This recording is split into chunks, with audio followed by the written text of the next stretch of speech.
కృష్ణమ్మ శాంతించింది. బెజవాడలో వరద ప్రభావం తగ్గుముఖం పట్టింది. 3 రోజులుగా తీవ్ర ఇబ్బందులు పడిన బాధితులు వరద తగ్గుముఖం పట్టడంతో ఊపిరి పీల్చుకుంటున్నారు. అయితే బుడమేరు ఉధృతికి నీట మురిగిన సింగ్నగర్ ప్రాంతంలో వరద కష్టాలు కొనసాగుతున్నాయి. 5-6 అడుగుల ఎత్తున నీరు నిలవడంతో స్థానికులు బయటకు రాలేకపోతున్నారు. పడవలు ఏర్పాటు చేసి కొందరిని పునరావాస కేంద్రాలకు తరలిస్తున్నారు. అధిక శాతం మంది ఇంకా పై అంతస్తులో బిక్కుబిక్కుమంటూ కాలం గడుపుతున్నారు.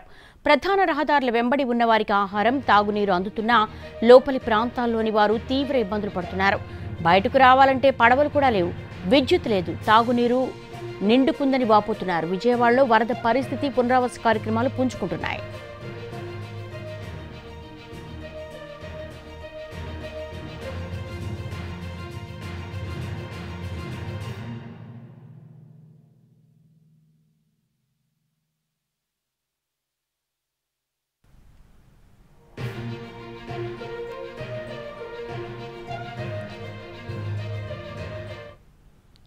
వాహనాలు వెళ్లలేని చోటికి టెక్నాలజీ సాయంతో ఆహారం పంపిణీ చేస్తున్నారు.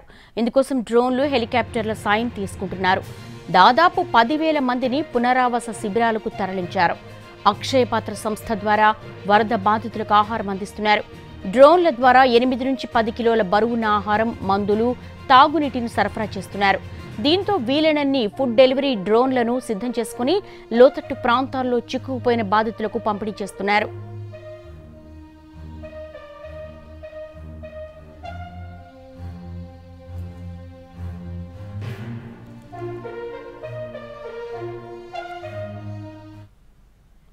ఉమ్మడి గుంటూరు, కృష్ణా జిల్లాల్లో కృష్ణానదికి ఇరువైపులా లంక గ్రామాలు జల దిగ్బంధంలోనే ఉన్నాయి.